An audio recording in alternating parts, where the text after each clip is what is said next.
Asia কাপে ভারতের মহিলাদের কাছে পাকিস্তানের মহিলা বধ। এশিয়া কাপে ভারতের প্রথম ম্যাচ হয় ভারতীয় চিরপ্রতিদ্বন্দ্বী পাকিস্তানের সাথে। ভারতীয় মহিলা দল ভারতের মান রক্ষা করেছে, চিরপ্রতিদ্বন্দ্বী পাকিস্তানকে 7 উইকেটে পরাজিত করেন।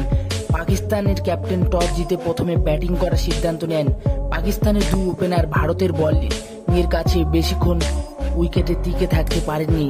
গুল ফেরোজা 5 বলে 5 ও মুনিবা 11 বলে 11 করে আউট যান।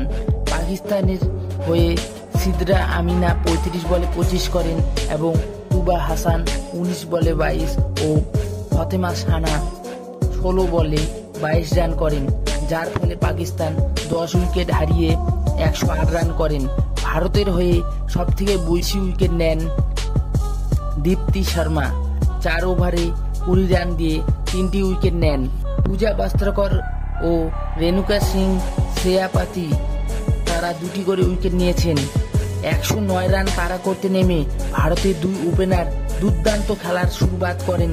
শেফালি বর্মা ও স্মৃতি মান্দানা তারা 85 রানের ঝাঁ চকচকে পার্টনারশিপ করেন। সাদিয়া আরোরার বলে স্মৃতি মান্দানা 45 রান করে আউট যান। স্মৃতি মান্দানা 9টি 4 মেরেছেন। শেফালি বর্মা 29 বলে 40 রান করেন, 6টি 4 ও 1টি 6 মেরেছেন তিনি। 3 নম্বরে ব্যাটিং করতে আসেন দয়ালান হেমলতা, যিনি 11 বলে 14 রান করেন। ভারতীয় মহিলা দল 14 ওভার 1 বলেই এই ম্যাচ জিতে যায়।